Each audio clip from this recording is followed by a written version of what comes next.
Soy el profesor John H. Mackenzie, 58 años. He trabajado en el Instituto Tecnológico de Massachusetts, MIT, durante casi 30 años. En mi círculo me llaman el padre de la inteligencia artificial médica. He ganado el premio Turing, aparecido en la portada de la revista Time, y he dado conferencias en cumbres consideradas el futuro de la humanidad. Pero ahora mismo estoy sentado, empapado en sudor, en la cabina de primera clase de un avión que está aterrizando en el Aeropuerto Internacional de la Ciudad de México, México. Nunca quise venir a este lugar ni por un segundo. Hace 3 días me preparaba para volar a San Francisco para presentar el proyecto HealthNet, un sistema de inteligencia artificial en el que he invertido 15 años de mi vida. Iba a revolucionar la sanidad mundial, pero el avión sufrió un fallo hidráulico. El capitán anunció que debíamos realizar un aterrizaje de emergencia en el aeropuerto más cercano, y ese era el de la Ciudad de México. Estaba furioso. Mi agenda estaba meticulosamente planificada. Tenía una sala de conferencias reservada en Stanford, inversores esperándome. Pero ahora estaba varado en un país del que solo conocía los tacos y las playas de Cancún. Mientras esperábamos el aterrizaje, abrí mi portátil para buscar información sobre el aeropuerto. Las reseñas estaban plagadas de palabras clave: abarrotado, caótico, lento. Suspiré. Una nación en desarrollo en América Latina, seguramente no habría nada más que desorden y estancamiento. El avión aterrizó con más suavidad de la que esperaba. Había anticipado un impacto más fuerte, pero apenas hubo una sacudida. La puerta se abrió y una ráfaga de aire cálido y denso me golpeó. Un aroma peculiar llegó a mi nariz, una mezcla del carbón de los tacos al pastor y el dulce olor a copal. Fruncí el ceño, molesto. Seguí a un miembro del personal hasta una sala de espera especial organizada por la aerolínea para los pasajeros de primera clase. Pero lo que vi me hizo detenerme. Una empleada nos esperaba, vestida con una elegante blusa bordada con flores de colores vivos. Inclinó la cabeza con una sonrisa amable y dijo, con un acento inglés claro y melódico: «Bienvenido a México, profesor Mackenzie. Hemos organizado una habitación para usted en el hotel del aeropuerto». Asentí con frialdad, pensando para mis adentros que seguramente estaban entrenados para turistas. De camino al hotel, vi que las señalizaciones del aeropuerto eran grandes y limpias, las luces brillantes, pero la gente era un torbellino. Los carritos de equipaje chocaban. El sonido del español resonaba a un volumen que me pareció ensordecedor. Sentí que estaba en medio de un tianguis. Murmuré para mí mismo: ¿por qué tengo que estar aquí? Un vehículo me llevó al hotel del aeropuerto. Entré en una habitación espaciosa con una cama cómoda. Había una cesta de frutas exóticas y junto a ella una nota escrita a mano: «Estimado profesor, esperamos que descanse cómodamente. Mañana le informaremos sobre el progreso de la reparación del avión. Atentamente, el equipo del Aeropuerto Internacional de la Ciudad de México». Tiré la nota a la papelera, me acosté en la cama y saqué mi teléfono para revisar mis correos. Un mensaje de mi asistente: «Profesor, el proyecto HealthNet tiene problemas. Los últimos datos de prueba muestran un margen de error del 12%. Los inversores están empezando a preocuparse». Apreté el teléfono con fuerza. 15 años, $400 millones, y ahora corría el riesgo de colapsar solo porque estaba atrapado aquí, en México. Me levanté y me acerqué a la ventana. Los aviones estaban aparcados en fila. Las luces del aeropuerto brillaban intensamente. A lo lejos, un mar de luces rojas de los coches en el tráfico. El sonido de las bocinas era una sinfonía constante. Negué con la cabeza. ¿Qué podría aprender de un país como este? Esa noche no pude dormir. El zumbido del aire acondicionado, el aroma de la guayaba y el mango de la cesta de frutas. Pensé en mi laboratorio en Cambridge, en el equipo que me esperaba, en el futuro que se desmoronaba. No tenía ni idea de que, en pocas horas, todo en lo que creía, todo de lo que me enorgullecía, sería sacudido hasta sus cimientos. No sabía que México no era solo una escala, sino que estaba a punto de convertirse en el punto de inflexión de mi vida. A la mañana siguiente, sonó el teléfono. Un empleado del aeropuerto, con un inglés fluido: «Profesor, la reparación de su avión tardará más de lo esperado, pero tenemos buenas noticias». Un equipo de médicos del Instituto de Salud más importante de México desea invitarlo a visitar su proyecto de investigación. Han oído hablar de su trabajo en HealthNet y les gustaría intercambiar conocimientos. Me reí para mis adentros. ¿Un hospital mexicano queriendo intercambiar conocimientos conmigo?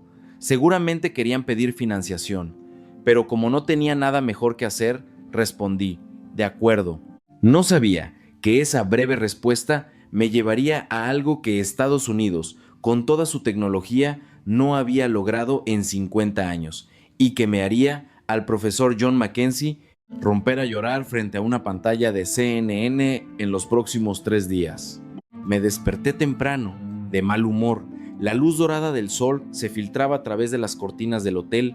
El estruendo del tráfico de la calle llegaba en oleadas. Abrí mi teléfono para revisar las noticias. El tema principal en CNN seguía siendo mi proyecto, HealthNet, pero los comentarios de debajo empezaban a cambiar. ¿Por qué el margen de error de los datos es tan grande? ¿Acaso el MIT no puede resolverlo? Apagué el teléfono.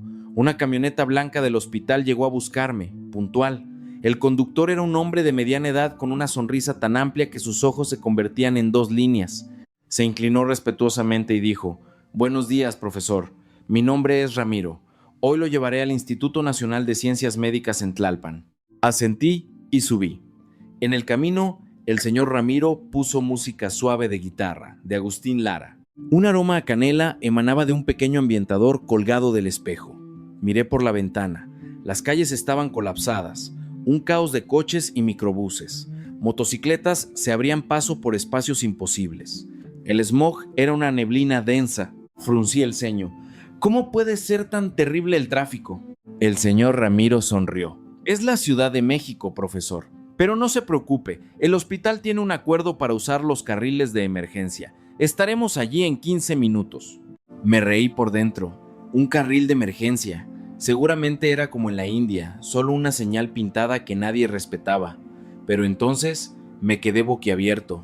Al llegar a un cruce enorme, una ambulancia apareció detrás de nosotros, con la sirena a todo volumen. Al instante, todos los vehículos de los 4 carriles, coches particulares, autobuses, camiones, se hicieron a un lado pegándose a las orillas como si una fuerza invisible los empujara. Nadie tocó la bocina, nadie gritó, nadie intentó adelantarse. La ambulancia pasó a toda velocidad y luego todo volvió a la normalidad, como si nada hubiera ocurrido. Me volví para mirar al señor Ramiro. Era la primera vez en mi vida que veía algo así. El señor Ramiro sonrió. Aquí en México sabemos que la vida de una persona es más importante que el tráfico, profesor. Me quedé en silencio. En Estados Unidos, una vez estuve atrapado detrás de una ambulancia durante media hora porque nadie quería ceder el paso. La camioneta giró en una calle más pequeña pasando por un mercado. El olor a cilantro fresco y tortillas recién hechas flotaba en el aire. Una vendedora de verduras levantó la mano para saludar al señor Ramiro. Él le devolvió el saludo. Sentí que estaba en otro mundo. Finalmente, llegamos al Instituto Nacional. El edificio era una mezcla de arquitectura moderna y toques coloniales, pero impecablemente limpio y ordenado. Al frente, un jardín con agaves y flores de cempasúchil. Seguía al señor Ramiro al interior. Un ligero olor antiséptico se mezclaba con el aroma a café recién hecho. Extraño, pero no desagradable. Una mujer nos esperaba junto al ascensor. De unos 40 años, con una bata blanca, su gafete decía: Drama Sofía Reyes, directora del Centro de Innovación Médica Digital. Inclinó la cabeza y me tendió la mano al estilo occidental. Profesor Mackenzie, es un honor. He sido una gran admiradora de su trabajo durante años. Bienvenido al instituto. Sonreí levemente, seguramente un saludo protocolario. Me guió por los pasillos. Había muchos pacientes, pero la mayoría sonreía. Un niño pequeño corrió y chocó contra mi pierna, juntó sus manitas y dijo: «Perdón». Su madre también se disculpó. Automáticamente, incliné la cabeza en respuesta y luego me sorprendí a mí mismo. Subimos en el ascensor hasta el piso 12. La puerta se abrió y vi un letrero: Centro Nacional de Investigación de Inteligencia Artificial Médica. Me reí por dentro. Seguramente sería una habitación pequeña con unas cuantas computadoras viejas.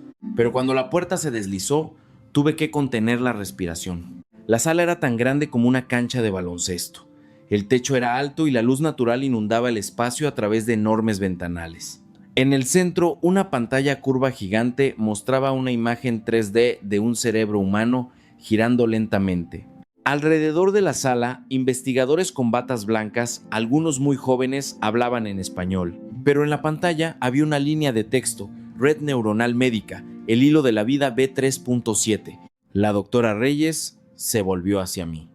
Por favor, hoy le presentaremos el proyecto que hemos desarrollado durante los últimos 4 años. Lo llamamos el hilo de la vida. Es un sistema de IA que combina datos médicos modernos con la medicina tradicional mexicana y la sabiduría popular. Arqué una sella. Medicina tradicional, hierbas, curanderos. Había leído estudios que decían que no tenía base científica, pero no dije nada. La doctora Reyes me llevó frente a la gran pantalla. Presionó un botón y la imagen cambió a la de un paciente, un hombre mayor. Los datos llenaron la pantalla. Nivel de glucosa en sangre, presión arterial, ritmo cardíaco y algo que nunca había visto antes. Un gráfico de color verde llamado Índice de Equilibrio Frío-Calor. ¿Qué es esto?, pregunté. La doctora Reyes sonrió. Según la medicina tradicional, el cuerpo humano es un sistema en equilibrio entre el frío y el calor. Cuando se pierde ese equilibrio, surgen las enfermedades.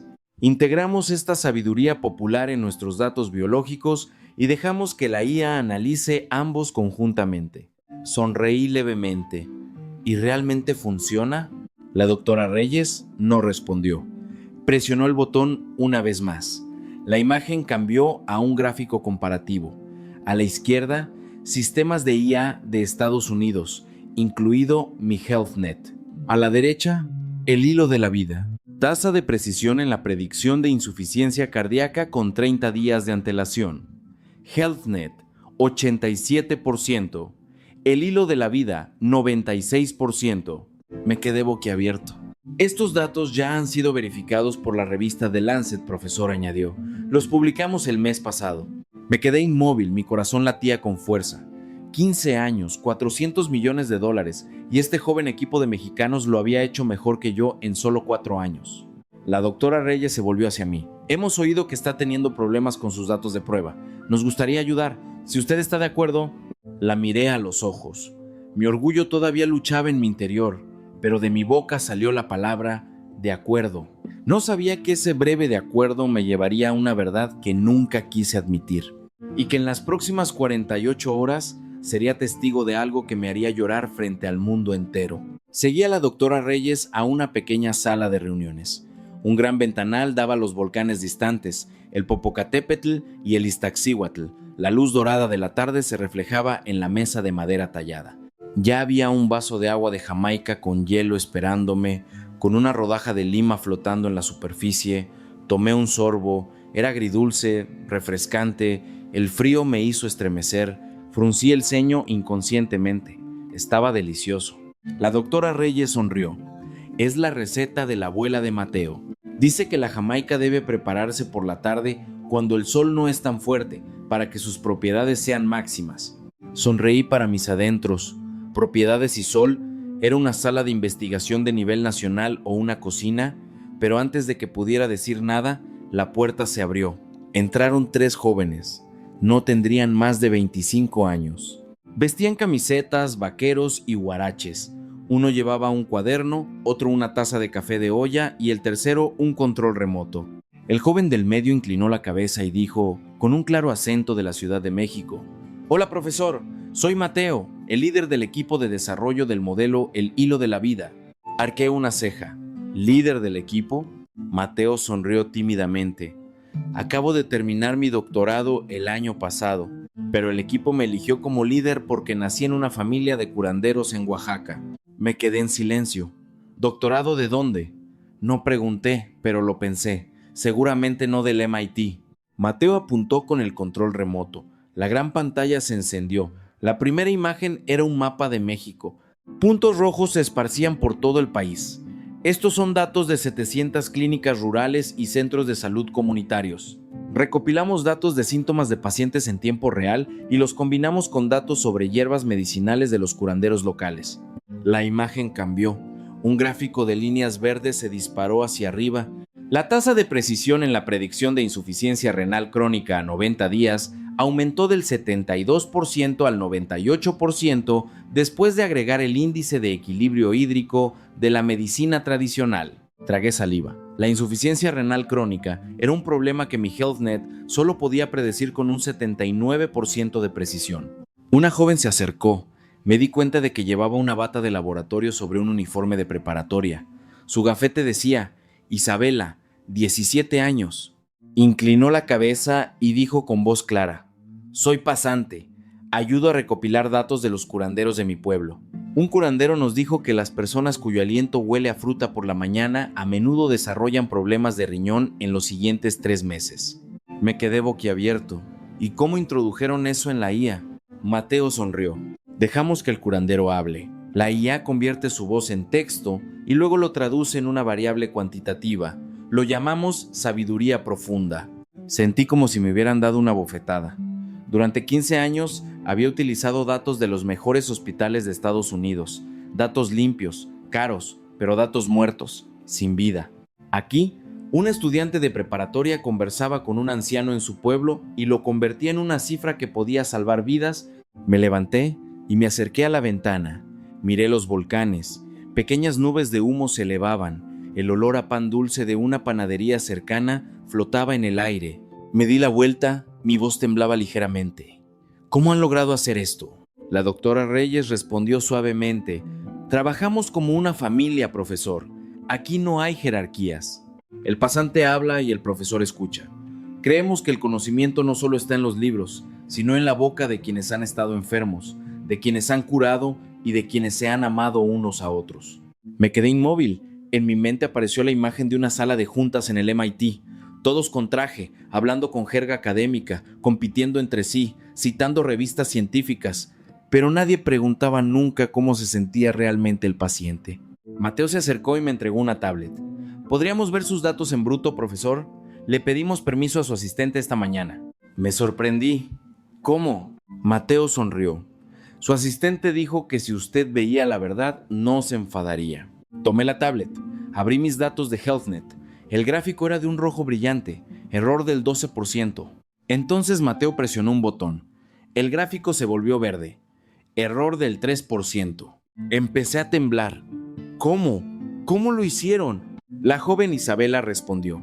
Añadí datos sobre el síntoma de calor interno de 1.2 millones de pacientes en México. Resulta que es una señal de advertencia temprana de la diabetes tipo 2 con 4 meses de antelación. Me dejé caer en una silla. Las lágrimas brotaron espontáneamente. Yo, el profesor John Mackenzie, que había menospreciado a México, estaba sentado, llorando, en un hospital histórico, frente a una estudiante de preparatoria y un doctorado en Huaraches. La doctora Reyes puso una mano en mi hombro. Profesor, esta noche tenemos una pequeña celebración. Nos gustaría que nos acompañara. No es una fiesta académica. Es el cumpleaños de la abuela Elena, la abuela de Mateo. Cumple 85 años. Ella es quien nos enseñó que el verdadero conocimiento es el que ayuda a otros a sonreír. Me sequé las lágrimas. Mi voz temblaba. Yo iré. No sabía que esa fiesta sería el comienzo del colapso de toda mi arrogancia y el inicio de un renacimiento. Esa noche, bajo la luz de los farolillos de papel picado, entre las risas de niños y ancianos, escucharía una frase que cambiaría mi vida para siempre. Pero por ahora, seguía sentado, temblando, frente a la tablet, mirando el gráfico verde que una vez fue mi pesadilla y ahora se había convertido en mi esperanza. Levanté la mano e incliné la cabeza inconscientemente, saludando a los 3 jóvenes que estaban de pie, sonriendo, frente a mí, y en mi corazón, por primera vez en 58 años, me sentí pequeño, muy pequeño. Esa noche llegué a una casa de 2 pisos con paredes de estuco azul, en una callecita empedrada de Coyoacán. La camioneta se detuvo frente a la casa, decorada con tiras de papel picado de colores. Las risas se oían desde lejos. El aroma a mole y tortillas de maíz recién hechas era embriagador. Dudé en la puerta, mi único traje parecía fuera de lugar. Mateo salió corriendo a recibirme. «Profesor, qué bueno que llegó. Por favor, quítese los zapatos para entrar». Me quité mis mocasines italianos y los coloqué junto a pares de huaraches y sandalias de plástico. Entré en la casa. Estaba llena de gente. La abuela Elena, de 85 años, estaba sentada en su mecedora favorita, con el pelo blanco trenzado y una sonrisa radiante. Los niños corrían por todas partes. Los adultos se saludaban con abrazos y besos en la mejilla. La doctora Reyes me llevó junto a la abuela Elena. «Abuela, este es el profesor de Estados Unidos. La abuela Elena levantó una mano arrugada para saludarme y dijo algo en español. Mateo tradujo. Dice, bienvenido a la familia. Aquí no hay profesores, solo familia. Incliné la cabeza en respuesta. Las lágrimas volvieron a asomar. Una larga mesa de madera estaba montada en el patio, bajo un gran árbol de aguacate. La comida lo cubría todo. Mole oaxaqueño, pozole, tamales, cada plato adornado con cilantro fresco. La abuela Elena tomó unos cubiertos, me sirvió el primer plato a mí y luego dijo algo más. Mateo tradujo, dice que primero coma y luego hablamos de trabajo. Con el estómago vacío, la cabeza no piensa bien. Me eché a reír. Por primera vez en 3 días. Mientras comíamos, la joven Isabela contó que de niña tuvo una enfermedad renal. Los médicos modernos dijeron que necesitaría diálisis de por vida, pero una curandera de su pueblo le dio a beber un té de hojas de aguacate con miel durante 3 meses. Su condición mejoró tanto que los médicos se quedaron asombrados. Por eso lo incluimos en el sistema de IA, dijo. Escuché, con un nudo en la garganta. Después de la cena, la abuela Elena me llevó a una pequeña habitación. Había un pequeño altar con una figura de la Virgen de Guadalupe y junto a él cientos de botellas llenas de líquidos oscuros, tónicos y jarabes. La abuela Elena eligió una y me la entregó. La etiqueta, escrita a mano, decía: tónico para el susto y el calor interno, receta de mis ancestros.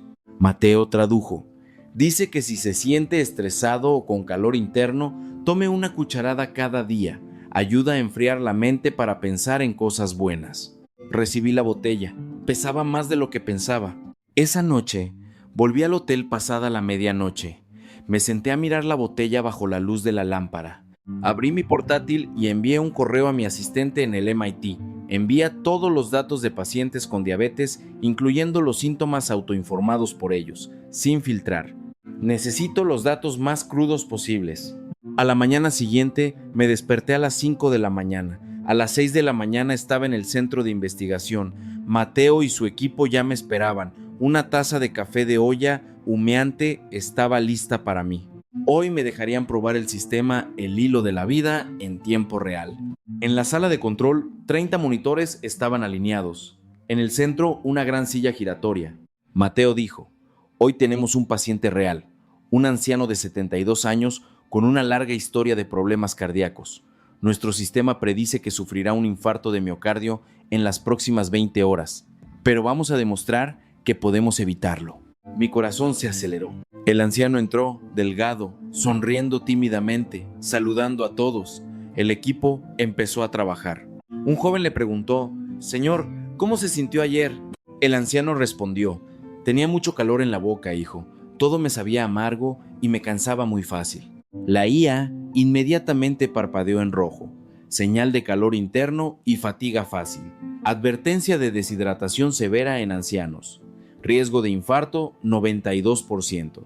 El sistema propuso una solución: beber suero casero con limón y sal, fórmula tradicional, y comer un poco de ate de guayaba para refrescar. Fruncí el ceño. ¿Eso es todo? Mateo sonrió. Usted observe, profesor. 2 horas después, el anciano volvió para un chequeo. Su ritmo cardíaco había bajado, su presión arterial era normal. Sonreía ampliamente. Me siento de maravilla, hijo, como si hubiera vuelto a nacer. Me quedé petrificado. Esa tarde, me dejaron resolver mi propio problema. Subí los datos de HealthNet. El sistema El Hilo de la Vida los analizó en 3 minutos. Un mensaje apareció en la pantalla. Se detectan 3 debilidades. 1. Faltan datos sobre los síntomas emocionales del paciente. 2. No se incluyen datos sobre la estación del año y el clima. 3. Faltan datos sobre las relaciones familiares que afectan las hormonas del estrés. Me quedé boquiabierto. 3 puntos en los que nunca había pensado. Mateo dijo en voz baja: en México, un paciente no es solo un cuerpo, es un corazón, una familia, una comunidad. Una buena IA tiene que ver todo eso. Me desplomé en la silla, con las manos temblando. Las lágrimas volvieron a caer. Tomé mi teléfono y llamé a mi asistente en el MIT. Cancela la reunión en San Francisco. Me quedaré aquí 3 días más y traeré al equipo mexicano conmigo. Vamos a empezar HealthNet de nuevo, desde cero. Colgué y me volví para mirar al joven equipo mexicano que me sonreía. Incliné la cabeza y dije con voz temblorosa: «Gracias, jóvenes. He estado equivocado durante mucho tiempo». Mateo inclinó la cabeza en respuesta. «No se preocupe, profesor. Aquí creemos que la verdadera comprensión comienza al aceptar que no sabemos nada». Esa noche salí del centro de investigación. El cielo de la Ciudad de México era de color naranja. El sonido de los grillos era constante. El olor a carne asada flotaba desde un puesto callejero. Me detuve a mirar los volcanes y me dije en voz baja: creía que estaba en la cima de la montaña, pero en realidad apenas acabo de empezar a subir. No tenía ni idea de que esa noche mi teléfono sonaría y la peor noticia de mi vida estaría a punto de llegar. Una noticia que me haría enfrentar el verdadero fracaso y me obligaría a suplicar la ayuda de las personas que una vez desprecié. Esa noche llegué al hotel a las 9 de la tarde. El teléfono no dejaba de vibrar. Mensajes de mi asistente en el MIT llegaban como una avalancha. «Profesor, 3 de los principales inversores se han retirado. La junta directiva exige una reunión de emergencia mañana por la mañana. CNN está entrevistando a nuestro antiguo jefe de equipo. Dice que HealthNet es el mayor fracaso en la historia del MIT». Me derrumbé al borde de la cama. Mis manos temblaban tanto que no podía sostener el teléfono. $400 millones. 15 años. La reputación que había construido durante toda una vida se estaba desmoronando en una sola noche. Abrí el enlace de la noticia. Un titular enorme: «Fracasa HealthNet del MIT. Inversores se retiran tras viaje a México». Los comentarios estaban llenos de burla. ¿Se fue a México y se olvidó del trabajo? El viejo profesor se fue a comer tacos y se olvidó de un proyecto que malgasta el dinero de los contribuyentes. Apagué el teléfono. La habitación daba vueltas. Mi corazón latía tan fuerte que me dolía el pecho. Agarré la botella del tónico para el susto que la abuela Elena me había dado. La abrí y me la bebí de un trago. El sabor era amargo y herbal, pero mi garganta se sintió fresca al instante. Caí al suelo y rompí a llorar. Por primera vez en 40 años lloré de miedo. Miedo a perderlo todo. Miedo a que el mundo me etiquetara como un fracasado. Miedo a que toda mi vida dedicada a la ciencia se convirtiera en un chiste. Cogí el teléfono y llamé a la doctora Reyes. Eran las 2 de la madrugada. Contestó al instante, su voz soñolienta pero alerta. «Profesor, ¿qué ocurre?». Se lo conté todo entre lágrimas, mi voz ahogada e ininteligible. Ella guardó silencio durante 3 segundos y luego dijo en voz baja: «Venga al centro de investigación a las 7 de la mañana. Le ayudaremos». Pregunté con voz temblorosa: «¿Por qué? ¿Por qué me ayudarían?». «Yo los menosprecié». Ella respondió sin dudar: «Porque aquí nunca dejamos a nadie atrás, profesor». Colgué y me senté en el suelo, abrazando mis rodillas, hasta que amaneció. A las 7 de la mañana estaba frente al centro de investigación, con los ojos rojos, el pelo revuelto, el traje arrugado. La puerta se abrió. Todo el equipo estaba esperando: Isabela, Mateo, la doctora Reyes e incluso la abuela Elena, a quien acababa de conocer la noche anterior. Todos inclinaron la cabeza para saludarme. La doctora Reyes dijo: «Hemos visto las noticias. Ahora le mostraremos al mundo que HealthNet no está muerto, está renaciendo». Las lágrimas volvieron a brotar. «No tengo tiempo. La reunión con la junta es en 4 horas. Los inversores se han ido». Mateo sonrió. «Tenemos exactamente 4 horas. Es suficiente, profesor». Abrieron la gran sala de reuniones. 4 pantallas proyectaban simultáneamente los datos de mi HealthNet, llenaban las pantallas. Isabela se acercó a la pantalla y presionó un botón. Añadí los datos de calor interno de 1.2 millones de pacientes en México. El margen de error se redujo del 12% al 4%. Otro joven levantó la mano. Añadí los datos de la temporada de lluvias y la humedad. Las personas con gripe durante la temporada de lluvias tienen un 38% más de riesgo de neumonía. El sistema predijo con un 2% más de precisión. La abuela Elena se acercó sosteniendo un viejo cuaderno. Lo abrió en la primera página, escrita con una letra temblorosa. Una persona que no recibe visitas de su familia se enferma más gravemente que una que es visitada cada semana. Ley temble. La doctora Reyes dijo: añadimos datos de relaciones familiares de los diarios de las enfermeras que hacen visitas a domicilio. El margen de error se redujo al 0,7%. Me desplomé en la silla, mirando la pantalla. ahora de un verde brillante. Un error inferior al 1%, mejor que cualquier sistema en el mundo. Mateo me entregó un micrófono. Profesor, la reunión de su junta directiva comienza en 10 minutos. Ya hemos conectado la videoconferencia. Miré a los ojos de cada uno de esos jóvenes mexicanos y luego incliné la cabeza. Las lágrimas corrían sin cesar. Presioné el botón para encender la cámara. En la gran pantalla del Meet aparecieron los 10 miembros de la junta, con rostros tensos. Detrás de ellos, el logo del Meet. El presidente de la junta habló de inmediato. John, ¿tienes alguna explicación? Respiré hondo y giré la cámara por la sala. Señoras y señores, este es el equipo que ha salvado nuestro proyecto, un equipo de México. Se oyó una risa burlona. ¿México? ¿Es una broma? Presioné un botón. El gráfico verde brillante llenó la pantalla. Error del 0,7%. La sala de juntas del MIT se quedó en un silencio sepulcral. Continué. Durante 15 años intentamos que la IA entendiera el cuerpo humano, pero olvidamos que los seres humanos no solo tienen un cuerpo, tienen un corazón, una familia, una comunidad y una sabiduría transmitida de generación en generación. Me volví para mirar a la abuela Elena. Ella inclinó la cabeza hacia la cámara. Dije, hoy anuncio que HealthNet cambiará su nombre a El Hilo de la Vida 2, codesarrollado con el Instituto Nacional de México. E invito a todo este equipo mexicano a ser codirectores del proyecto. El silencio persistió. Luego, el presidente de la junta dijo con voz temblorosa, John, ¿cómo lo hiciste? Sonreí entre lágrimas.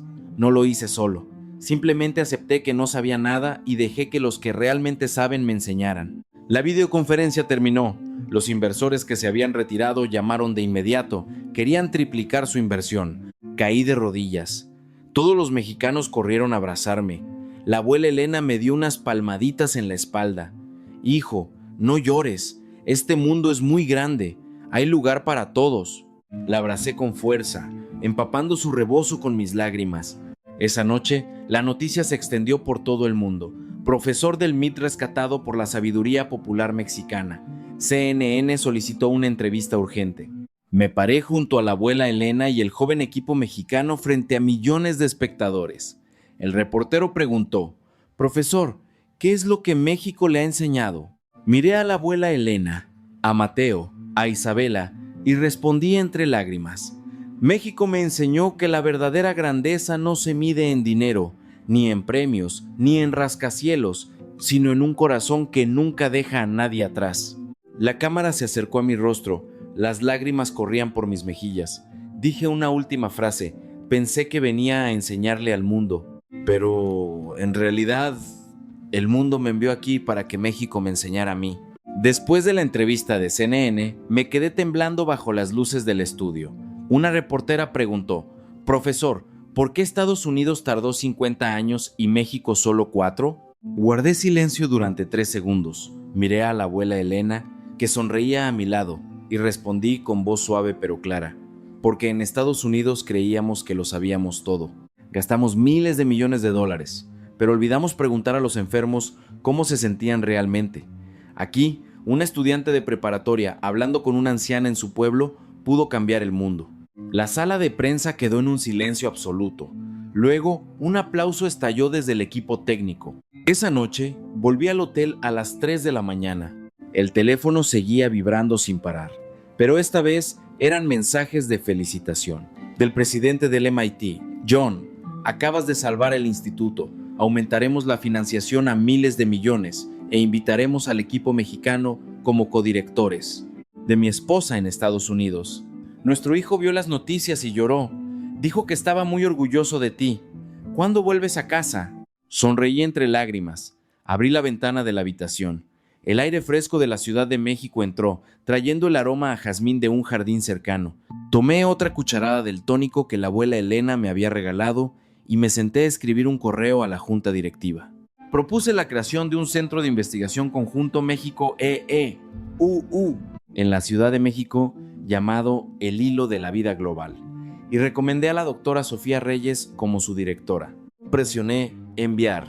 A la mañana siguiente me desperté temprano y fui al centro de investigación. Todos me esperaban. La doctora Reyes me entregó una carpeta. Tenemos una sorpresa para usted, profesor. La abrí. Era una invitación oficial del gobierno de México. Me invitaban a mí y a mi equipo del MIT a la inauguración del Centro de Investigación Conjunto y me otorgaban la Medalla al Mérito en Salud por mi contribución a la difusión de la sabiduría mexicana en el mundo. Empecé a temblar. No me lo merezco. La abuela Elena se acercó, tomó mi mano y dijo lentamente algo que Mateo tradujo. El que se atreve a aceptar que no sabe nada es el más merecedor de todos. Incliné la cabeza, llorando en silencio. Esa tarde celebramos una conferencia de prensa conjunta en el Palacio Nacional. Las banderas de México y Estados Unidos ondeaban juntas. Me paré junto a la doctora Reyes frente a cientos de cámaras. Dije mi primera frase. Hoy no vengo aquí como un profesor del MIT, sino como un estudiante de México. Un aplauso resonó. Continué. Solía pensar que la inteligencia artificial era el futuro, pero México me enseñó que el verdadero futuro es conectar la sabiduría de nuestros abuelos con la tecnología, no dejarla atrás. La doctora Reyes habló a continuación. Abriremos este centro de investigación de forma gratuita a investigadores de todos los países, especialmente de las naciones en desarrollo, porque el conocimiento no debería tener precio. Un reportero me preguntó, profesor, ¿cuándo regresará a Estados Unidos? Miré al joven equipo mexicano, a la abuela Elena, a Mateo, a Isabela y respondí, me quedaré aquí 6 meses más para aprender. Y cuando regrese, llevaré a la abuela Elena conmigo para que enseñe a los estudiantes del MIT que la verdadera sabiduría no solo se encuentra en un laboratorio, sino en el corazón de quienes han estado enfermos y han amado. El aplauso volvió a estallar. Esa noche, celebramos en casa de la abuela Elena. La misma mesa larga, pero esta vez una pequeña bandera de EEUU estaba junto a la de México. Levanté mi vaso de agua de Jamaica. Brindo por México, el país que me enseñó que ser verdaderamente humano es aceptar que debemos seguir aprendiendo toda la vida. Todos levantaron sus vasos, los niños vitorearon, la abuela Elena me sirvió otro plato de mole y susurró algo que Mateo tradujo. Come más, hijo, luego ve y cambia el mundo. Me reí hasta que las lágrimas corrieron por mi rostro. Esa noche, caminé solo de regreso al hotel, bajo la luna llena. Los canales de Xochimilco a lo lejos reflejaban la luz. Me detuve en medio de la calle, levanté las manos e incliné la cabeza, saludando al cielo, a la tierra, a los volcanes, a México, y susurré. Gracias por transformarme de alguien que se creía grande a alguien que sabe que es pequeño, pero el más feliz del mundo. No sabía que en 3 días estaría en el escenario del Premio Nobel, no para recibir un premio, sino para entregárselo a unos jóvenes mexicanos que una vez usaron guaraches y a una anciana que una vez vendió remedios en un mercado. Y diría las palabras que el mundo recordaría para siempre, pero por ahora seguía caminando por la calle empedrada, bajo la luna, con el corazón más ligero que había tenido en 58 años. 3 días después, estaba en el escenario del Premio Nobel en Estocolmo. Las luces iluminaban una enorme bandera mexicana izada junto a la de Suecia. El aplauso era atronador. Llevaba un traje azul marino y, debajo, una camisa blanca bordada con una pequeña flor de dalia, un regalo de Isabela. A mi lado, la abuela Elena con un hermoso huipil morado. Mateo, Isabela, la doctora Reyes y 10 jóvenes mexicanos que una vez usaron guaraches. El presidente del Comité Nobel anunció con voz potente: el Premio Nobel de Medicina 2025 se otorga al proyecto El Hilo de la Vida por haber ayudado a reducir la tasa de mortalidad por enfermedades crónicas en un 42% en todo el mundo en solo 9 meses. El aplauso estalló. Subí al escenario, con las manos temblando, y recibí la medalla de oro de manos del rey sonriente. Luego, me volví hacia el micrófono, miré a la audiencia a los científicos más importantes del mundo, reyes, primeros ministros, presidentes, respiré hondo y dije lentamente: no estoy aquí para recibir un premio, sino para devolvérselo a México. Me volví e invité a la abuela Elena a subir. Caminó lentamente, inclinando la cabeza ante el escenario. Tomé su mano y continué. Esta anciana una vez vendió remedios en un mercado por menos de $5 al día, pero sus recetas han salvado millones de vidas. Este joven, señalé a Mateo una vez, pensó que no tendría oportunidades por nacer en una familia humilde, pero ahora es el líder que ha cambiado la medicina mundial. Y esta joven estudiante de preparatoria, señalé a Isabela una vez, fue objeto de burlas por ser pobre pero inteligente. Hoy comparte una patente con el MIT. Me detuve. Las lágrimas corrían por mi rostro. Solía pensar que el Nobel era el pináculo de la vida, pero México me enseñó que el verdadero pináculo es el día en que aceptamos inclinarnos para levantar a otros. Levanté la medalla del Nobel y la coloqué en las manos de la abuela Elena. Este premio no es mío, es de todos los que alguna vez fueron olvidados. Es de México. El auditorio quedó en un silencio absoluto. Luego, un aplauso atronador estalló, una ovación de pie que duró 10 minutos. El rey de Suecia se acercó y me susurró: me gustaría invitar a la abuela Elena a Suecia para que enseñe sus recetas a nuestros médicos. Sonreí e incliné la cabeza ante el rey. Esa noche, en el banquete del Nobel, una mesa con comida mexicana ocupaba el centro.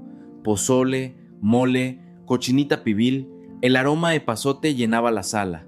Científicos de todo el mundo hacían una larga fila para probar la comida y pedirle recetas a la abuela Elena. Observé la escena. Las lágrimas volvieron a caer. Saqué mi teléfono, tomé una foto de la abuela Elena sonriendo y se la envié a mi esposa. Un mensaje corto: mañana llevo a la abuela Elena a casa. Vamos a vivir en la Ciudad de México para siempre. Mi esposa respondió al instante: los boletos de avión ya están comprados. Nuestro hijo dice que quiere aprender español. Sonreí, apagué el teléfono y me acerqué a la abuela Elena. Me arrodillé ante ella. Ella me acarició la cabeza y dijo algo que Mateo tradujo: hijo, no te arrodilles ante mí, arrodíllate ante el río. Solo el agua que fluye lentamente llega al mar. Incliné la cabeza, llorando en silencio. A la mañana siguiente, el avión presidencial de México nos llevó de regreso a la Ciudad de México. Desde la ventanilla del avión, miré el Aeropuerto Internacional Benito Juárez, bañado por el sol de la mañana. Levanté la mano y saludé al país que había cambiado mi vida. Y en mi corazón, por primera vez, no me sentí como un profesor del MIT, sino como un hijo más de México. Un año pasó volando. Estaba de pie frente a la casa de estuco azul en la callecita empedrada de Coyoacán, la antigua casa de la abuela Elena. Pero ahora, un letrero de madera en la entrada decía: Instituto El Hilo de la Vida, Centro Comunitario. Llevaba una simple camisa blanca, vaqueros y unos guaraches azules, un regalo de Isabela. Ya no era el profesor Mackenzie.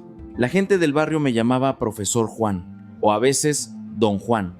Entré. Los niños corrieron a rodearme. Don Juan llegó. Saludé a cada uno y me senté en el suelo de baldosas. Hoy era sábado, el día de clases gratuitas para la comunidad. Niños de toda la Ciudad de México estaban sentados en círculo. La abuela Elena estaba en su vieja mecedora. Tomé un pequeño micrófono y comencé. Hoy les voy a contar la historia de un hombre que pensaba que era el más inteligente del mundo, pero en realidad era el más tonto. Los niños se rieron. Les conté todo. Desde el aterrizaje de emergencia, el día que menosprecié a México, el día que lloré en el hospital, el día que un estudiante de preparatoria salvó mi proyecto. Un niño levantó la mano. ¿Y cómo logró cambiar, don Juan? Sonreí y miré a la abuela Elena, porque acepté que no sabía nada y dejé que otros me enseñaran. Tomé una hoja de papel, la misma que una vez había garabateado en una sala de juntas del MIT, cuando todavía era arrogante. En ella estaba escrito: lo sé todo. Rompí el papel frente a los niños y escribí de nuevo: no sé nada y está bien. Los niños aplaudieron. Continué: la verdadera grandeza no consiste en saberlo todo, sino en aceptar que debemos seguir aprendiendo cada día, de todos, incluso de los niños pequeños como ustedes. Una niña levantó la mano. Quiero ser doctora, pero mis padres dicen que es muy difícil. ¿Cree que pueda lograrlo? Me incliné y la miré a los ojos. Claro que puedes, porque tienes un corazón que quiere ayudar a la gente, y ese corazón es más importante que cualquier título. Me volví hacia la abuela Elena. Abuela, hoy tengo un regalo para usted. Saqué una caja de madera de cedro y la abrí. Dentro estaba la medalla del Nobel, la medalla real, que le había pedido al comité que me permitiera traer aquí. Coloqué la medalla frente a la abuela Elena. Me arrodillé e incliné la cabeza. Esta medalla es suya, de toda la gente de este barrio, de México. La abuela Elena me acarició la cabeza, con los ojos llorosos, y dijo algo que Mateo tradujo. No necesito medallas, hijo. Necesito que les enseñes a estos niños que el verdadero conocimiento es el que se comparte. Asentí. Las lágrimas corrían por mi rostro. Esa tarde, llevé a los niños al Instituto Nacional, a la sala de investigación, ahora más grande, con investigadores de todo el mundo. Los llevé a conocer a Mateo, ahora director ejecutivo, y a Isabela, que estaba haciendo su doctorado en el MIT. Los ojos de los niños se abrieron como platos. ¿El director Mateo usaba huaraches como nosotros? Mateo se rió. Los usaba y los sigo usando. Se acercó y me abrazó con fuerza. Profesor, mañana voy a Estados Unidos a enseñar a los estudiantes del MIT, como usted prometió. Incliné la cabeza. Gracias, hijo, por ir en mi lugar, y diles a los jóvenes de allá que no olviden quitarse los huaraches antes de entrar por la puerta del conocimiento. Esa noche, regresé a la casa que compré junto a la de la abuela Elena, una casa con un balcón que daba a un jardín lleno de bugambillas. Me paré en el balcón mirando las estrellas, mirando la ciudad. Mi esposa se acercó y me abrazó por la cintura. Mañana nuestro hijo empieza sus clases de español. Dice que quiere hablar como el tío Mateo. Sonreí. ¡Qué bien! Las primeras palabras que debería aprender son gracias y perdón. Me volví para mirar la casa de la abuela Elena. Las luces seguían encendidas, se oían las risas de los niños. Levanté la mano y saludé a esa casa, a esa ciudad, a esa tierra, y susurré, gracias por transformarme. De un hombre que lo tenía todo pero no tenía corazón, a un hombre que no tiene nada pero lo tiene todo. Una brisa fresca sopló, trayendo el aroma de las flores de naranjo. Sonreí bajo la luna. Sabía que este era mi hogar, que esta era la vida de verdad. 5 años pasaron volando. Estaba de pie en un pequeño puente de madera que cruzaba un arroyo al borde del barrio, un puente que construí con los niños de la comunidad. La madera provenía de árboles caídos donados por la ciudad. Ahora tenía 63 años, el pelo completamente blanco, pero mi sonrisa era más amplia que a los 50. A mi lado estaba mi nieto de 5 años, el hijo de Mateo e Isabela, llamado Ángel, un nombre que yo mismo sugerí. Ángel me tomó de la mano y señaló el agua, con los ojos muy abiertos. Abuelo, mira los peces. Me incliné. Así es, hijo. Los peces pueden nadar gracias al agua. Nosotros somos iguales. Podemos nadar contra la corriente gracias a la gente que nos empuja desde atrás. Ángel soltó una risa clara y resonante.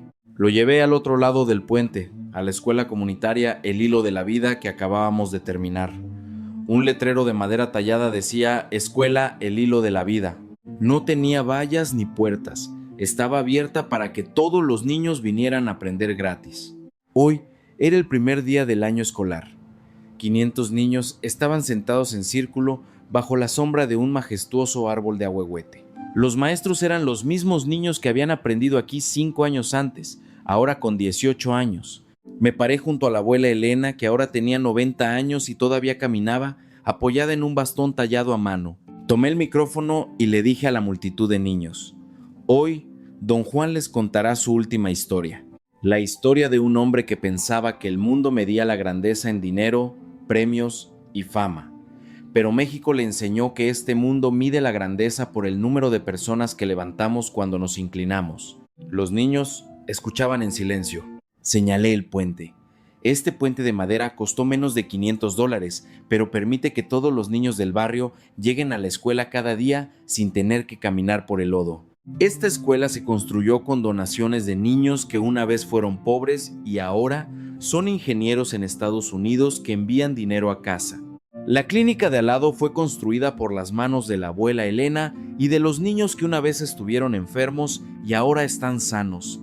Esa es la verdadera grandeza. No un rascacielos en Nueva York, sino un puente de madera en la Ciudad de México que ayuda a un niño a llegar a la escuela cada día. Un niño levantó la mano. ¿Y a dónde irá usted ahora, don Juan?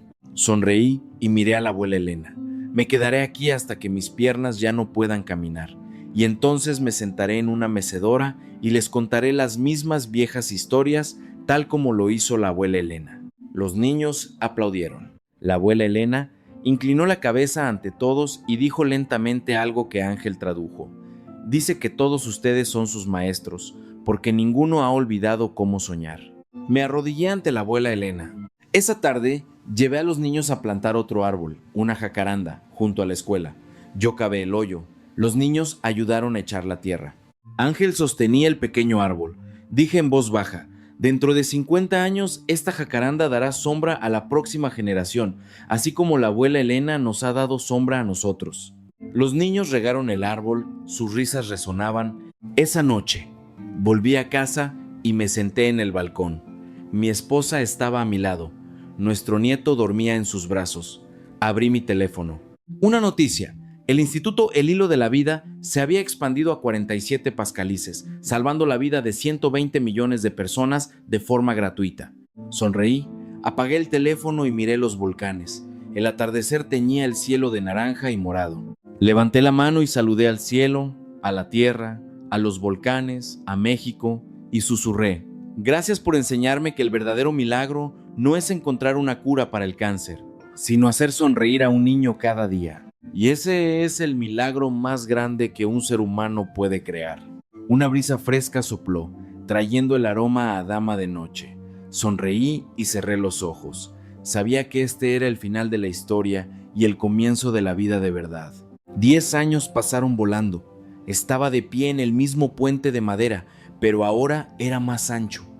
Madera nueva se mezclaba con la vieja. Los niños que ayudaron a construirlo ya eran adultos. Uno era ingeniero, otra era doctora. Volvían cada año para ayudar a repararlo. Tenía 73 años, el pelo blanco como la nieve, caminaba con un bastón, pero mi corazón latía tan fuerte como el día que aterricé en la Ciudad de México. A mi lado estaba Ángel, el nieto de Mateo, ahora con 15 años, casi tan alto como yo, con el uniforme de la escuela El Hilo de la Vida. Ángel me tomó de la mano. Abuelo, hoy es el 10º aniversario de que te quedaste en México para siempre. Mis amigos te están esperando para que les cuentes una historia. Sonreí y asentí. Cruzamos el puente y llegamos al patio bajo el gran árbol de ahuehuete, el que plantamos hace 10 años. Su tronco era ahora tan grueso que 3 personas no podían rodearlo. Su sombra cubría todo el patio. 100 niños estaban sentados en círculo, venidos de todos los estados de México, incluso algunos de otros países. Tomé el micrófono, mi voz temblaba un poco. Hoy, don Juan les contará su verdadera última historia. La historia de un hombre que pensaba que la vida debía terminar con un premio Nobel, un rascacielos, con fama. Pero México le enseñó que la verdadera vida termina sentado bajo un árbol, contándole historias a la nueva generación y viéndolo sonreír. Los niños aplaudieron. Señalé el puente. Este puente de madera se ha replicado en 8 comunidades más en todo el país. Todos los niños pueden caminar a la escuela sin tener que cruzar el agua. La escuela El Hilo de la Vida tiene ahora 20 campus. 1 millón de niños aprenden gratis y todos deben aprender 2 cosas: ciencia y bondad. Me detuve y miré a mi alrededor. La abuela Elena había fallecido el año anterior, a los 94 años, en paz, en su vieja mecedora, con una sonrisa en el rostro y su cuaderno de recetas en la mano. Hoy la mecedora estaba vacía, pero había guirnaldas de flores de cempasúchil frescas colocadas sobre ella. Incliné la cabeza hacia la mecedora, las lágrimas corrían por mis mejillas. Ella me enseñó que los humanos no nacemos para vencer a nadie, sino para saludarnos unos a otros e inclinarnos para levantarnos mutuamente. Los niños inclinaron la cabeza conmigo. Continué. Hoy tengo un regalo para ustedes. Saqué la caja de madera de cedro y la abrí. Dentro estaba la medalla del Nobel, la misma que había estado en casa de la abuela Elena. La levanté. Esta medalla no es mía, es de todos ustedes, es de México. Es de todos los que alguna vez fueron olvidados. Coloqué la medalla en el centro del patio, bajo el árbol de ahuehuete, y me arrodillé e incliné la cabeza. Los niños corrieron a abrazarme, formando un gran círculo a mi alrededor.